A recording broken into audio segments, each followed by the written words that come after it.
Dr. Yap. I'm super happy po sa result ng aking rhino. You're most welcome.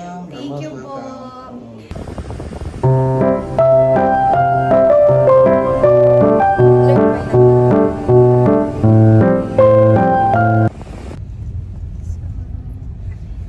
This is my third week, and as you can see, di na siya gaanong swollen.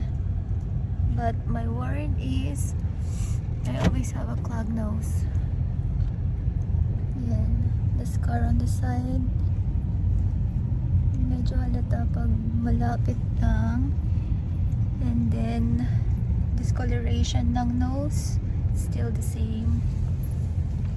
And then sa ear, sometimes sakit, but just need to clean and put some scar cream.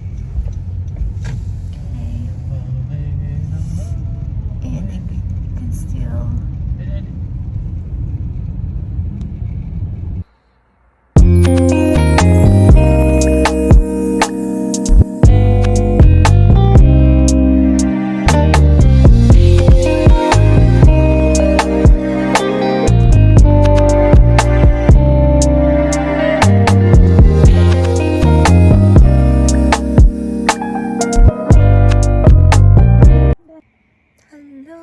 So this is my 1 month look, and I just want to give you an update.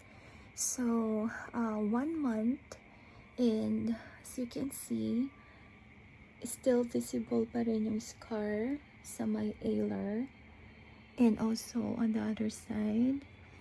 So linalagyan ko pa rin siya ng scar cream, and then also dito sa may columella, halata mo pa rin siya pag malapitan.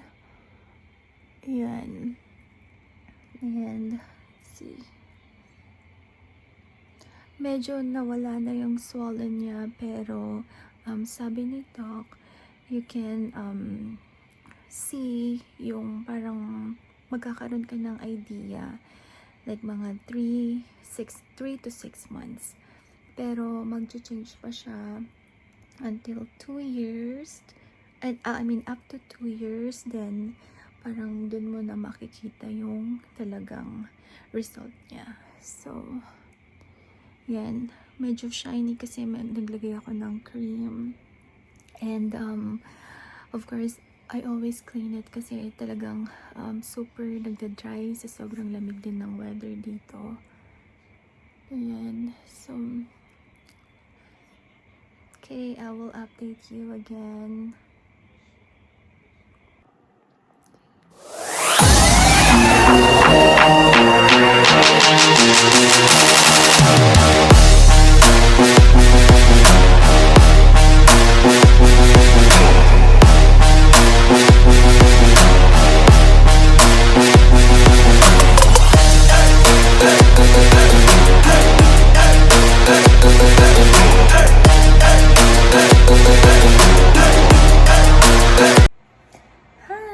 So, quick update. 2 months after my nose job, and as you can see, halata pa rin yung scar sa my alar and also on the other side. Pero before, kapag hinahawakan ko to, tinatouch ko to, sobrang tigas niya. Pero ngayon medyo ramdam ko na siya. But hindi pa siya totally healed.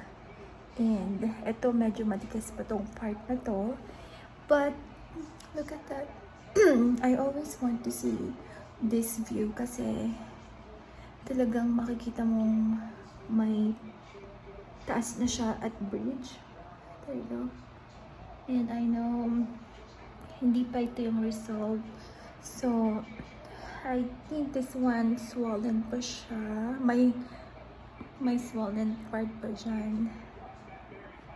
Namamaga siya. Pero, I think I have an idea na for my bridge right here. So, yeah. So 2 months already, and so far wala naman siyang complications.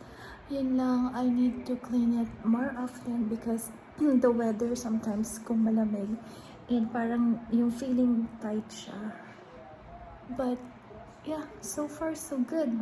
So I will update you again on my 3 months.